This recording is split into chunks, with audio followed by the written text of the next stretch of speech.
We find ourselves now in the January transfer window of our first season in the Championship. And since you've last seen us, we have made some unbelievable progress. I have to say, I didn't see this coming in the first season. We are absolutely smashing it in each and every competition. We'll go through the competitions. I'll go through the players as well. But we are smashing it in the league. As you can see, Sky Bet Championship, top of the league there. I mean, 4 defeats, 47 plus goal difference, 2 draws, 19 wins, 59 points, 5 points above Norwich, who you saw we smashed in the previous episode as well. The main man, Divin Mwamba, 20 goals this season is an unbelievable return.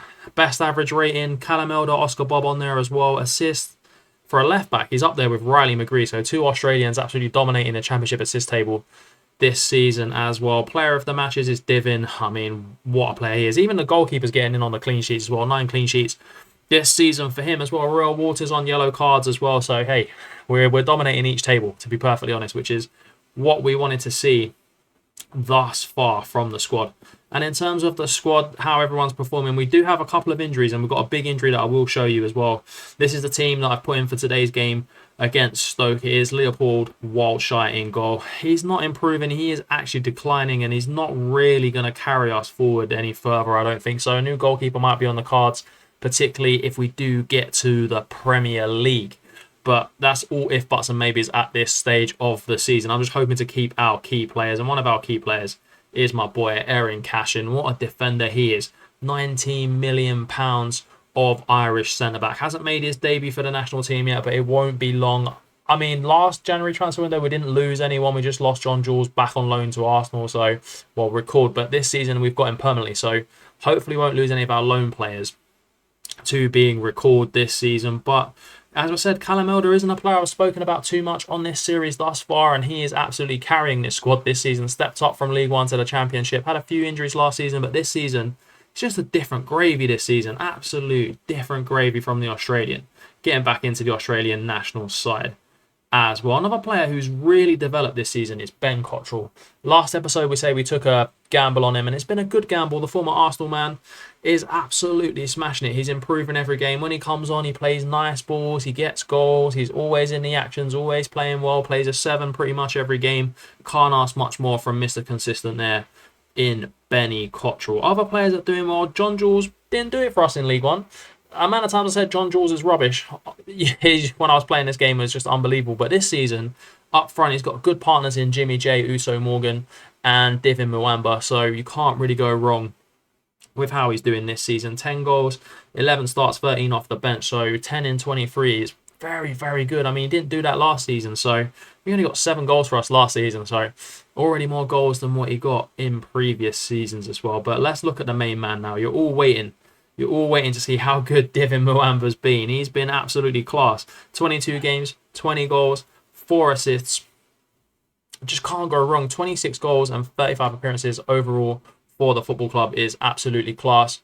He is absolutely cracked. And in terms of the League Cup, we are absolutely smashing it as well in the semi-final of the League Cup to play Bournemouth. Will we lose any ballers this window?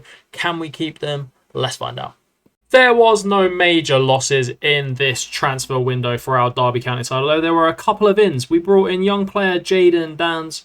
He's got a lot of potential for the football club, released by Liverpool, and a bit excited about his talent. His attributes don't show it, but I think a few seasons on loan and a couple of seasons off the bench may bring the best out of this young man. But the one I am excited about is a loan transfer. I actually can't believe we got this man in on loan. Mohamed Ali Cho, on loan from Real Sociedad. He is an unbelievable signing to have in the Championship and will bolster our front line up top. We've already got players like Mwamba, Morgan, John Jules. He's just adding to the absolute talent stack we've got up front. He will be absolutely insane for us, I have no doubt, and will hopefully help us towards the end of the season. Now let's see how we got on in the Carabao Cup. In the Carabao Cup semi-finals, we were drawn against Bournemouth over 2 legs, and we kicked off the scoring with Jimmy J. Uso. Yeah, it's me, Us, scoring the first goal in a massive 5-1 victory in the first leg. I mean, John Jules and Jimmy J. Morgan absolutely smashed this game. Far too much space in the box as he finessed it past the Bournemouth keeper to make it 2-0 in the 31st minute. And then we hit them straight again after, straight from kickoff. What a cross. And Lingard was there to put us 3 up in dreamland in the first leg of the Carabao Cup. But this is when my heart started going. It's when Bournemouth came back into the game. Philip and then Nepo Baby Kluivert just finessed it past the goalkeeper. It was actually quite a good goal, to be fair to him there. But we wasn't done there. We wanted to get through to the final, and we put a marker down in the first leg as Liam Thompson just marauds it round Cottrell, finessed it. Beautiful, beautiful goal from Benny Cottrell there. What a finish it was from the former Arsenal man. And we rounded it off in the 77th minute with a great team goal as Callum Elder finessed it into John Jules, and then Jimmy J for the hat-trick to set up a big second leg. The second leg didn't start off the best, and I had to be honest with you, 38 minutes in, I thought we were safe and over the hill. But Hill crossed it in, and Dango got them back into the game to make it 1-0. And as you can see in the top left-hand corner, it was 4-1 to Bournemouth, and we did progress, but it was squeaky bum time in the 73rd minute when Milos Kerkez was marauding and found Kiefer Moore, of all people, to score a Kiefer Moore-type goal past Waldscheit in goal. It was given as a goal, but this is where the key part of the game came into it. Royal Waters, playing left back in this game, picked up a loose ball. Mohamed Ali Cho, just in on loan, basically secured the game and secured our route to the final, although Bournemouth would have their chances to come back, and they hit us straight back after we scored to make it 3-1. Kilkenny into Adams. Adams looped it over into Tavernier, and he just blasted it past Waldscheit. He wasn't going to miss that. And it was literally now like, can we hang on? We gave away a penalty and Favre tapped it past the goalkeeper, but we progress. In the final, we would come up against one of the biggest clubs in English football. It is Manchester United. They bought Axel Diassi from Chelsea. They've got Gertrude Martinez, Dallo, Casemiro. It is a very strong side. I was hoping to see some young players to even give us a hope of a doubt against them, but it is not going to happen. It is not going to go our way. Come on, the boys. It is a historic final. Whether we get banged 5-0, 6-0, it doesn't matter. We made it to the final. We've done our fans proud. It's another day at Wembley for the Rams. Can we go out and stop them? I doubt it. Let's see. Come on, the boys. Almost straight from kickoff, it looked promising for us, but it was a bad pass from Bird, and Cashin was caught slacking. Wildshire was doing nothing. Felix puts Man United 1 up. But there is spirit and fight in this side as Jamal Lascelles rose and heads it past Onana for the equaliser. But Marcus scored in a Rashford, puts them 2-1 up before half-time and breaks Derby hearts.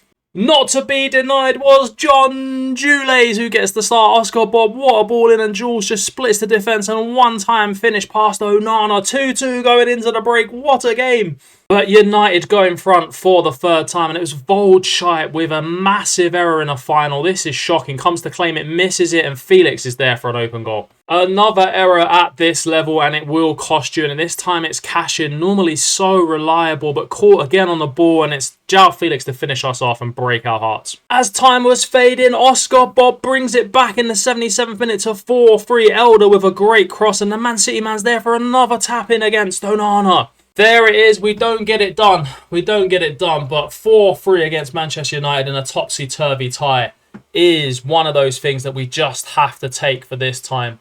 We did well getting to the final. It is hugely disappointing to lose it, and to lose it with 3 errors as well. We could have played better. We could have won. But this is Football Manager. There's always another time. After the very disappointing defeat against Man United in the Carabao Cup, we went to Peterborough and absolutely took out our vengeance on them, beating them 6-3. It didn't start well, they went in front, but it was all us after that, and the number 1 Oos, Jimmy J. Morgan, was absolutely tearing them apart. If he wasn't assisting, he was scoring the goals to put us in this game, and put 6 past them is a good response to losing a final, and this was the pick of the goals. Elder down the wing, Morgan with the tap-in.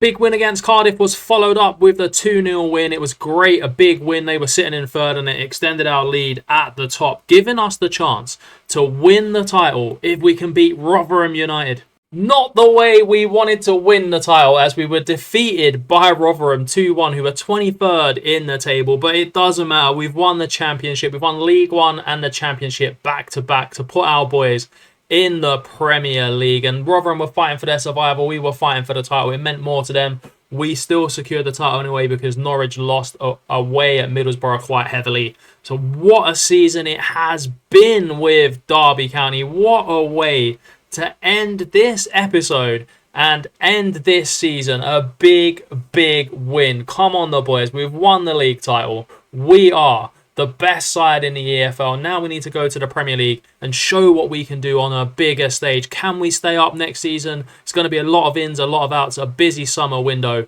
But come on, the boys. We've got this.